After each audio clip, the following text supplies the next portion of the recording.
A day in our life as a couple na kulang sa bonding at magwawaldas ng pera sa masayang paraan. Grabe nga yung traffic B, kaya bago ang lahat, kumain muna nga kami. Kumain na rin muna kayo dyan kasi pag inasid kayo, baka kami pa yung sisihin nyo. Wala nga munang restak ang mga kupal. Wala nga din munang budol at linis serye. Yun na nga lagi yung vlog namin, hindi ka pa ba nagsasawa? Charis. Ngayon na nga lang kami nakapag-banding ng ganito. Grabe yung pagiging alipin namin ng salapi. Ang dami pa nga namin plano pero ito muna yung kukulayan namin. Grabe nga tong bomb car na to. Sobrang malas ko dati dito eh. Tuwing pupunta kami, grabe napakahaba ng pila. Kaya di ko na talaga binabala kasi sayang lang sa oras. Mag-try na lang tayo ng iba. First time ko nga to kaya sobrang cute nga kasi akala namin dalawa lang kami kasi onti nga lang yung tao. Tapos nga may dumating nga na isang nanay, sabi niya banggain ko nga daw siya. Sabi ko nga, sige na, ibanggain nga kita. Binangga ko ngayon si nanay 2 o 3 beses. Sorry nanay. Okay nga lang yan B, kasi may dumating nga na 2 para banggain siya. Pagpasensya mo nanay, sobrang focus nga kaming magbanggaan at maggamulan. Grabe na yan. Umpisa pa nga lang, sobrang kalmado lang namin kasi akala namin banggaan lang talaga. Pero grabe, bisa ibang ang ride sinasabi nila tumatanggal yung kaluluwa nila dito. Tatanggal ata yung mga buto namin. Grabe yung seatbelt nyo sa nananakal sa na para bang itataob ka niya pag binabangga ka. Tingnan namin alam kung uulit pa kami. Grabe na yan. Pagkatapos nga namin sa bomb car, sabi ko sana makauwi tayo ng kahit anong souvenir. Pero ayaw talaga B. Laglag token gusto, bigay ayaw. May mga trick ba sa ganito? Paturo nga, B. Bakit yung iba sobrang dami na iuuwi? Pag andito ka nga, B, parang sobrang saya lang ng lahat. Ang dami nga hindi available pero hindi yan hadlang para hindi mag-enjoy ang mga taong ito. Dito na nga tayo sa favorite niyang basketball. At sobrang competitive ko nga at nakikipag-agawan talaga ako ng bola. Sorry na. Love mo naman ako kaya okay lang yan. Magbarilan nga muna tayo kasi sabi niya magaling daw siya dito at pinatunayan niya nga dahil sobrang tagal niya dyan. Puro extend ang nagaganap. Ganyan nga daw kasi yung nilalaro niya nung bata siya kaya basic nga lang daw yan sa kanya. Pagpasensyahan nyo lang nga kung gato yung boses ko kasi grabe doon sa massage chair natumbok niya talaga yung mga lamig-lamig ko. Grabe nga nakailang round lang ako, bakit ba kasi ganon? Sobrang galing niya tapos yung sa akin, onti lang yung nababaril ko. Naalala ko nga na pumupunta kami dati dito, sobrang iksi lang talaga ng oras ko. Naalala ko nga kasi dati, pag pumupunta kami dito, sobrang biglaan at sobrang palubog na ang gabi at bawal na tayo magpagabi. Pero syempre, di mawawala ang harutan bago matapos ang barilan. Syempre naman. Ito nga lang yung maiuwi namin at para bang pag dumaan ka dito ay papunta ka na sa Japan.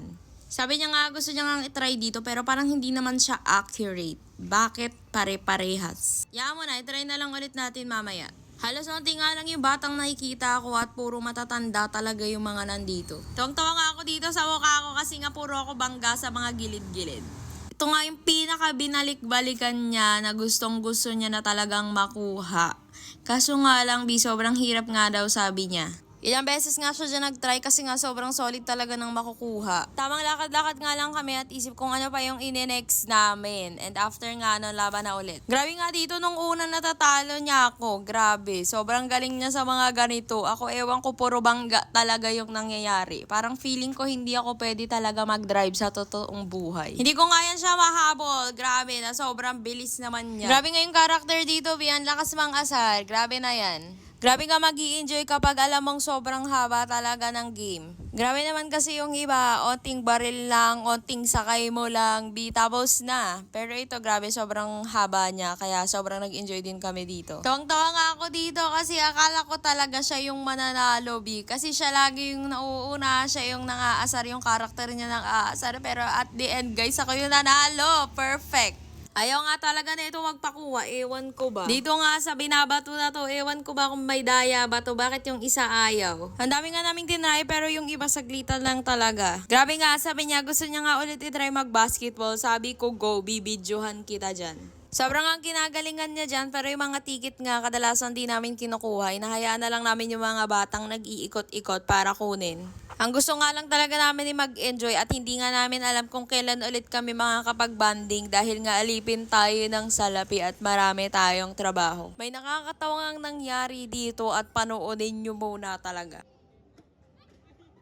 Sobra-sobrang ginalingan ko at nakalimutan kong magaan lang yung bola. Naalala ko dati, yung tatay ko ay naglalaro ng bowling. Tapos grabe, sobrang bigat ng bola talaga. Buti nga hindi ko natamaan yung cutesy na bata dyan sa gilid na nag-i-enjoy lang naman. Sorry na baby girl kung natakot kita. Pero gusto ko lang guys ikwento, sobrang lapitin talaga ako ng mga bata. Habang kumakain din kami kaganina, grabe yung bata sa akin. Panay, hi ate. Angas nga ng game na to, kaso ewan ko kung bakit ganun hindi gumagana yung isa. Kaya ayun, nagsalita na lang kaming dalawa. Pagkatapos nga nito ay umulit ulit siya dito kasi sabi niya gusto niya daw talagang itry. Nung una kasi grabe magkaparehas lang talaga, as in magkaparehas lang yung lumabas. Sobra namang galing niyan sa montok na para bang pag may umaway sa amin if a fight niya. Sabi nga niya, this time ako naman daw mag-try. Malay daw namin sa akin makuha na. After nga neto, syempre babalik kami sa pinakagusto niya, B. Yan talaga yung mga makukuha mo. Target lock nga niya yung One Piece. Dahil nga favorite niya ang One Piece, binalik-balikan niya talaga yan, B. Na para bang, dyan na lang natin ubusin lahat ng token natin. Chari. Nakamagkano nga rin kami nitong araw na to pero hindi naman yun ang mahalaga. Ang mahalaga ay nag-enjoy kaming dalawa, di ba? May nakita nga kaming KTV sa baba pero parang mas okay dito kaya dito na lang tayo. Sobrang ini-enjoy namin ang bawat minuto, bawat segundo talaga ng mga araw na to. Pares nga kami mahilig kumanta pero natatawa nga ako dito sa kanya kasi sabi niya, bakit ganun? Bakit parang ang pangit ng boses ko dito? Sabi ko nga sa kanya, hindi pangit yung boses mo, pangit lang yung mic natin. Grabe, parang puro echo na lang. Grabe yung bilbil mo na para bang hindi talaga nalusaw ang mga kinain. Gusto ko nga sana manood kami ng movie kaso nga lang bibiglang tumawag sa kanya ang kanyang trabaho na meron silang ganap ng 5 a.m. Solid nga ng massage chair na to, nakatapat pa talaga siya dun sa may kumakanta kaya sobrang relaxing. Sobrang namang gentleman ng lalaking yan. Thank you so much. After nga namin magpamassage, dito muna kami nagmuni-muni. Puro nga kami trabaho-bahay. Dapat nga December 1 tong banding namin, kaso nga lang, meron siyang adjustment. Pandemic pa nga yung last punta namin dito together. Sobrang na-enjoy namin ang banding na to at sa mga susunod nga na banding namin, isasama namin kayo. Sa ayaw nga at sa gusto nyo. Pinush nga namin tong banding na to kahit ko lang kami sa tulog at pahinga. Kaya nga kayo magbanding na rin kayo habang mga bata pa tayo. Sobrang sulit na sulit nga rin namin yung moment namin dahil wala nga kaming internet parehas. This is Adrian and Madjo. Follow us for our next mini vlog.